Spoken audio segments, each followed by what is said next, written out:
Have you ever quietly assumed that a certain part of your life was simply over? Not because anyone told you it was, but because over time it just faded. That feeling, that spark, that quiet pull towards someone, the kind that doesn't ask permission, it just arrives. Most people don't talk about this after a certain age. They don't say it out loud. They carry it quietly, or they convince themselves it's no longer relevant. But sometimes, life has a way of challenging those quiet conclusions. This is something Everett Caldwell came to understand in a way he never expected. Everett was 68, widowed for nearly a decade, a man who had, in many ways, made peace with the shape of his life. His days were structured, predictable. Morning coffee at the same small table near the window, afternoon walks through the same park where he nodded at familiar faces but rarely stopped to talk, evenings spent with books he sometimes didn't finish, and television he often didn't really watch. It wasn't a bad life, it was just settled. And somewhere along the way, Everett had come to believe that certain feelings, the kind that once made his heart race or kept him awake at night, belonged to another version of himself, a younger man, a different life. Now, think about this for a moment. How often do we quietly rewrite our own story without realizing it? We start saying things like, "That's not for me anymore. I've already had that part of life. I wouldn't even know what to do with those feelings now." Everett never said these things out loud, but he lived them. Until one ordinary Tuesday afternoon when something shifted. It happened at a local community art class. Now, Everett hadn't planned on being there. His daughter had suggested it, gently, persistently, after noticing how small his world had become. "Just try it once," she'd said. "You don't have to talk to anyone, just go." And so he did. The room was modest, soft lighting, a few tables scattered with paints, brushes, half-finished canvases. He chose a seat near the back, hoping to blend into the background. But then she walked in. Her name was Lillian Voss. She wasn't trying to make an entrance. In fact, she seemed almost unaware of the room as she moved, quietly, thoughtfully, setting her things down beside an empty chair. There was nothing overly dramatic about her presence, and yet Everett noticed, not in a way that startled him, not at first. It was more subtle than that, a quiet awareness.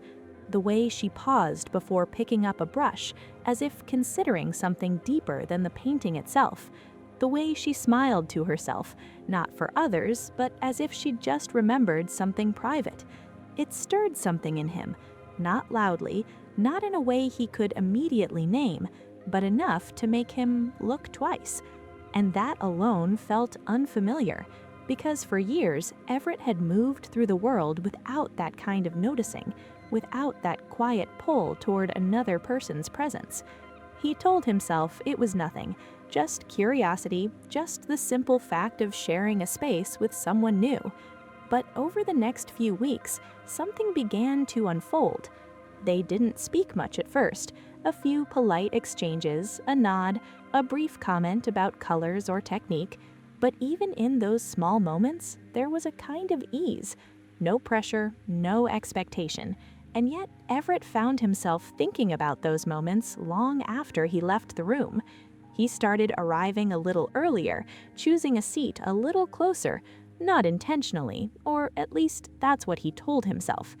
Now, here's where it becomes complicated, because what Everett began to feel wasn't just interest. It was something deeper, something he hadn't felt in years, a quiet anticipation, the kind that makes ordinary moments feel a little different, the kind that makes you notice the passage of time, not because you're counting it down, but because you're suddenly aware of it again. And that realization unsettled him, not because it was unpleasant, but because it didn't fit the version of life he had come to accept. He would sit in his car after class, hands resting on the steering wheel, asking himself questions he hadn't needed to ask in a long time. What is this really? Why now? Am I reading too much into something simple? And beneath those questions was something even quieter, a kind of hesitation, because feeling something again after believing you wouldn't comes with its own kind of weight. It asks you to reconsider things you thought were already decided. It gently challenges the boundaries you've placed around your own life. And not everyone is ready for that. Not at 68, not after loss, not after years of learning how to be okay on your own. Everett didn't rush into anything. If anything, he pulled back. He told himself to be careful, to stay grounded, to not mistake comfort for something more. But here's the truth he couldn't quite ignore. The feeling didn't disappear. It stayed, quiet, steady, patient, and in its own way, it began to ask something of him, not loudly, but persistently. Now, pause here for a moment.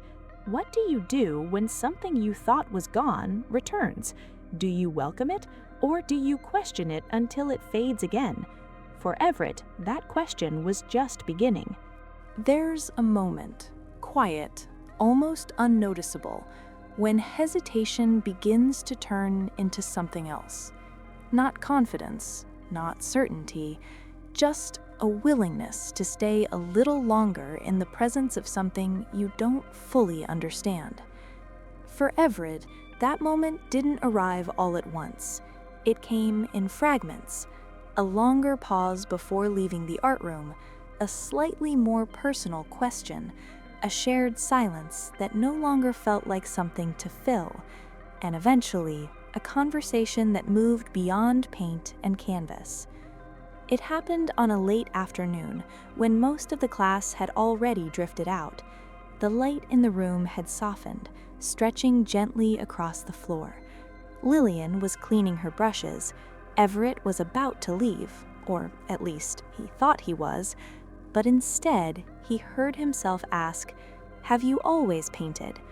It wasn't a remarkable question, but it opened something. She smiled, softly, not rushed. "Not always," she said. "I stopped for a long time." There was something in the way she said it, not heavy, but layered. Everett nodded.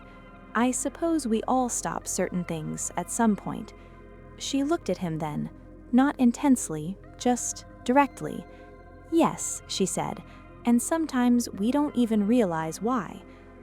Now think about that for a second. How many parts of ourselves do we quietly set aside, not because we chose to, but because life slowly led us there? Responsibilities, loss, time. And then one day we look back and realize we've been living around certain feelings instead of with them. That evening, Everett didn't rush home. They ended up walking outside together. No plan, no destination, just two people moving at the same pace.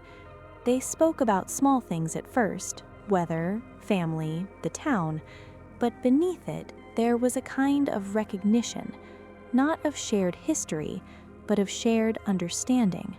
And that's where something deeper began to take shape, not in grand gestures, not in declarations, but in the quiet permission to feel again. Still, Everett carried a tension inside him, because while something was opening, something else was holding on. A part of him kept asking, what does this lead to?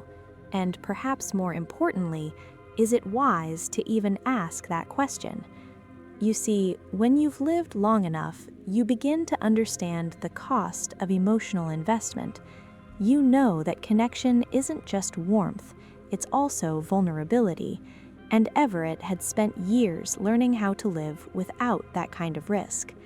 There's a kind of safety in emotional stillness, a rhythm that doesn't surprise you, a life that doesn't ask too much. But here's the quiet truth. Safety and aliveness don't always live in the same place, and Everett was beginning to feel that difference. Not dramatically, not in a way that demanded immediate change, but enough to make him aware that he was standing at a kind of crossroads. Now, around this same time, something else happened. A small moment, easy to overlook, but meaningful. One evening, Everett found himself sitting at home holding an old photograph. It was of his late wife, a memory from a different chapter of his life. He studied it, not with sadness, but with a kind of quiet respect. And for the first time in years, he asked himself a question he had been avoiding. Is moving forward a form of leaving behind? That question carries weight, especially for those who have loved deeply, because it can feel like allowing new feelings somehow diminishes what came before. But here's what Everett slowly began to understand. The heart doesn't replace, it expands. What he had with his wife remained intact, untouched, whole, and what he was beginning to feel now was not a betrayal of that. It was something separate, something new, not a continuation, not a comparison, just another experience of being alive. And that realization didn't arrive with clarity. It came with hesitation, with reflection, with long, quiet evenings of simply sitting with the thought. Meanwhile, his connection with Lillian continued to grow, gently. There was no urgency between them, no need to define anything, which in a way made it even more meaningful, because it wasn't built on expectation, it was built on presence, on choosing again and again to show up without needing to know exactly where it would lead. One afternoon, as they sat side by side, watching the light shift across the park, Lillian said something that stayed with him. I think people assume that certain feelings belong to a certain age, but maybe they don't belong to age at all. Everett didn't respond right away, because something in him recognized the truth of it before he could put it into words. Maybe it wasn't about being young or old, maybe it was about being open or closed, and somewhere along the way, Everett had quietly closed that part of himself, not intentionally, but gradually, and now it was opening again, not all at once, but enough. Now, if you're watching this, you might find yourself somewhere in this reflection. Maybe you've also told yourself that certain experiences are no longer yours, that certain emotions have had their time. But what if that isn't entirely true? What if those feelings don't disappear, but simply wait? Wait for the right moment, the right presence, the right shift inside you. Everett didn't arrive at a grand decision. There was no dramatic turning point, just a quiet choice. To not turn away, to not overanalyze every feeling until it lost its meaning, to allow something without needing to control it. And in doing so, his life didn't become louder, it became fuller. Not because everything changed, but because something within him came back. So let me leave you with this thought. Is it possible that something you believed was behind you is simply waiting for your permission to return? Not as it once was, but as something quieter, deeper, and perhaps even more meaningful. If this resonated with you, I'd be interested to hear your thoughts. Not answers, just reflections. And if you'd like more stories like this, gentle, honest, and a little closer to real life, you're welcome to stay. Sometimes, all it takes is a small moment of openness for something unexpected to find its way back in.